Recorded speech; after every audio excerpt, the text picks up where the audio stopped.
Hello everyone, Earl Henderson, Primordial Defense. Thank you for watching. I have another Monday quarterback video for you. I'm going to play the video, but I'm not going to have any commentary on this video or the next few videos due to some time constraints. I'm wanting to build up a number of videos to have on the queue list. That way I can have videos come out every day. That way my viewers have something to watch every day. And right now, with how long it takes to do videos and commentary and everything, I just can't build that up due to the limited time that I have now. So, without further ado, here we go.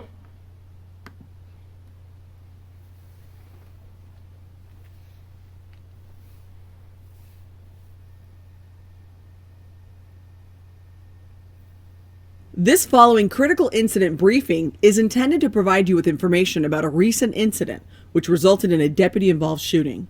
This briefing has been prepared so that you may have a better understanding of the circumstances which led to the use of force. As a part of this briefing, you may be shown photographs of the scene and the evidence involved, both surveillance video and body-worn camera video, and additional information relevant to the event. We hope this provides you with a better understanding of what occurred, based on what we know as of this moment. The Los Angeles County Sheriff's Department conducts very thorough use of force investigations. Every deputy-involved shooting is a traumatic event for all involved. Each deputy-involved shooting is reviewed by independent investigative agencies to ensure compliance with the law and Sheriff's Department policy. Even as the Los Angeles County Sheriff's Department conducts its own investigation, investigators and attorneys with the Los Angeles County District Attorney's Office conduct their own independent review when someone is struck by gunfire. These investigations typically require multiple witness interviews, review of video footage, and analysis of significant amounts of forensic evidence. We are in the very early stages of this investigation. Our understanding of the incident may change as additional evidence is collected, analyzed, and reviewed. We do not draw conclusions about whether the involved department members acted consistent with the law, our policies, and our training until all the facts are known and the entire investigation is complete.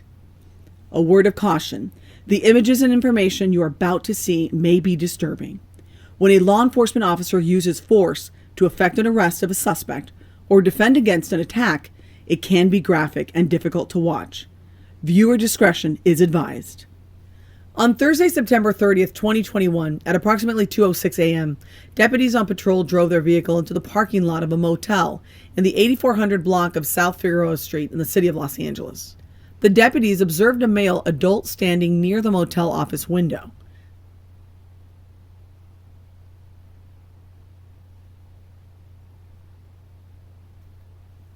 The male looked in their direction, clutched his front waistband area, and ran up the staircase to the second-floor exterior corridor. The male was later identified as 43-year-old Shane Whelchel. Believing Whelchel may be armed with a handgun, the deputies exited their patrol vehicle. The driver deputy followed Whelchel to the second-floor corridor and gave him verbal commands to stop and show his hands. Whelchel ignored him, continued to run away, and unsuccessfully attempted to force entry into a motel room. The following video is footage from the driver deputy's body-worn camera, who did not discharge his firearm.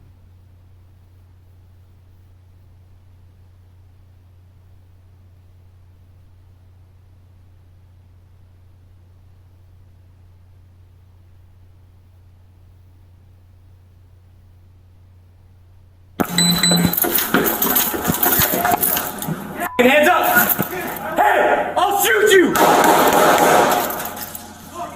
I got it! From the parking lot below, the passenger deputy also observed Whelchel run to the west end of the second-floor corridor and attempt to force entry into a motel room.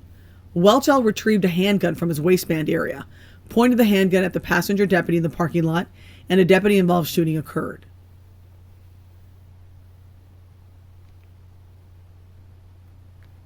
The following video is footage from the passenger deputy's body-worn camera.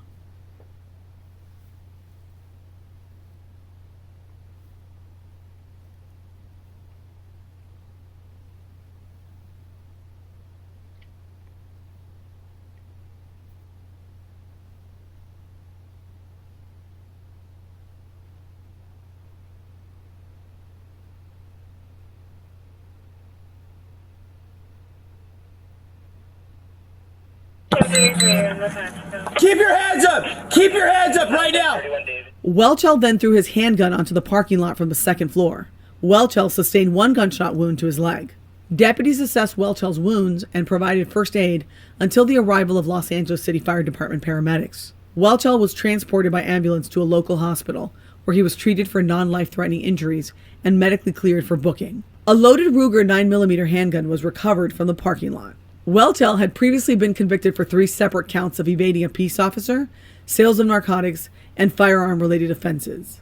Subsequent to this incident, Whelchel was charged with assault with a firearm on a peace officer and illegal possession of a firearm by a person previously convicted of a violent offense. The Los Angeles County Sheriff's Department has begun a thorough and in-depth investigation. Homicide investigators will continue to investigate this incident by completing additional interviews, examining additional evidence and toxicology results, and completing forensic reviews of the involved evidence. When completed, the facts of the investigation will be presented to the Los Angeles County District Attorney's Office Justice System Integrity Division for review and a determination whether the force used was within the law. Following the District Attorney's review, the Los Angeles County Sheriff's Department Internal Affairs Bureau will complete an administrative investigation of the incident. The Internal Affairs Bureau will present the case to the Executive Force Review Committee, which will evaluate the performance of the deputies and determine if their tactics and use of deadly force were within policy and met the high standards of the Sheriff's Department. On behalf of Sheriff Alex Villanueva, the Los Angeles County Sheriff's Department is appreciative of your interest and understanding in this incident.